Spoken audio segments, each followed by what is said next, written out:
Should you buy Slay the Spire in 2022? Slay the Spire is an indie game crafted by the first-time developers Mega Crit Games, who are proud to call Slay the Spire their first developed game. The game consists of unique and innovative deck-building gameplay contrasted with roguelike elements that indefinitely separates it from the competition. To some, even myself initially, the game doesn't look at all interesting. It focuses on battles in which you climb a spire, ascending its various floors through multiple acts in which you'll encounter many enemies, bosses, and interesting events along your journey. It's all about survival, collecting new cards, and building the most efficient deck of cards to wipe out all the enemies in your path. But despite this seemingly simplistic concept, the game is complex in its gameplay and is a game more people will enjoy despite how it looks at first glances. Now let's get right into this review.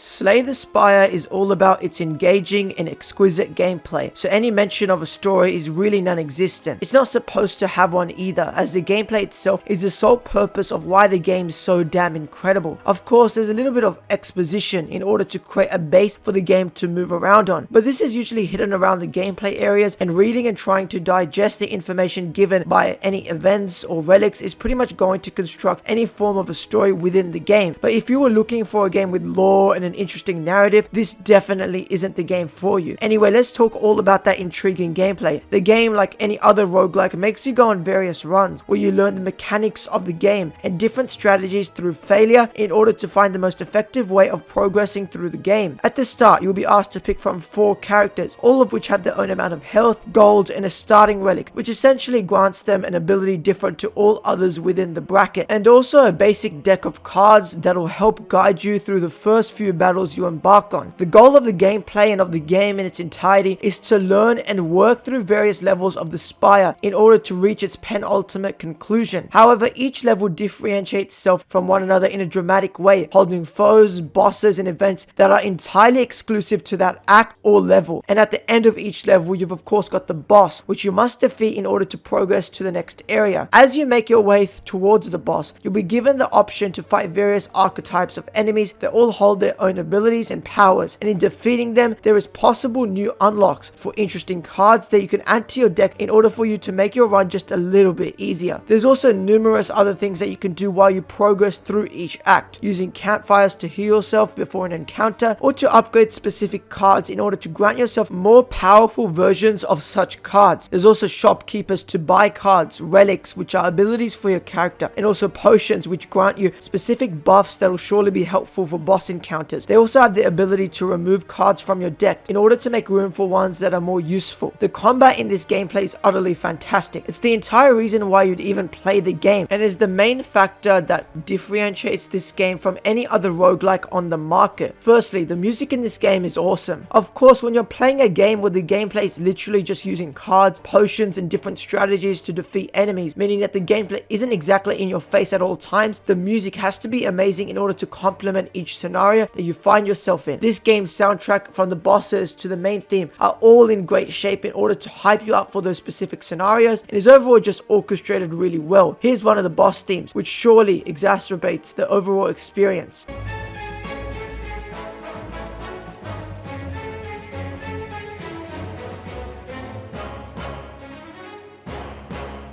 If you don't like the sound of that, I don't think many indie games are for you, because that music truly is masterful. Now, let's talk about combat for a bit. The combat is played in ever-changing turns between you and your foes. As each turn you gain a fresh hand of cards from your deck and 3 energy points. In order to play any specific card within a turn, you must have enough energy points in order to pull it off successfully, and at the end of any turn, cards that were not used within that turn are sent to a discard pile. There's also several types of cards that you're able to utilize, being attack cards, which are pretty self-explanatory and wield different abilities in order to damage your foes, skill cards that buff you or debuff your foes, or you can get cards that will give you blocking power against enemy attacks in the next turn. The whole gameplay revolves around creating the most efficient and greatest strategy in order to utilize your deck on the fly to kill all foes foes in your path. You've got to strategize which cards aren't the greatest, dispose of them, and save up in order to gain or buy cards that will definitely add a punch to your deck. Each run is a learning experience, and I think that's where most of the fun comes from. When you die from any boss, you're going to think of methods that are more effective, so when you once again encounter that boss in another run, you'll be able to take it down easily. Also, with the varying abilities of each character, you'll be able to customize your playstyle and fit it to your liking. Overall, the game's gameplay is fantastic and so enticing that you'll probably get addicted pretty fast to the exhilarating gameplay loop that the game offers, and it's indefinitely the reason why you'd even consider buying the game at all.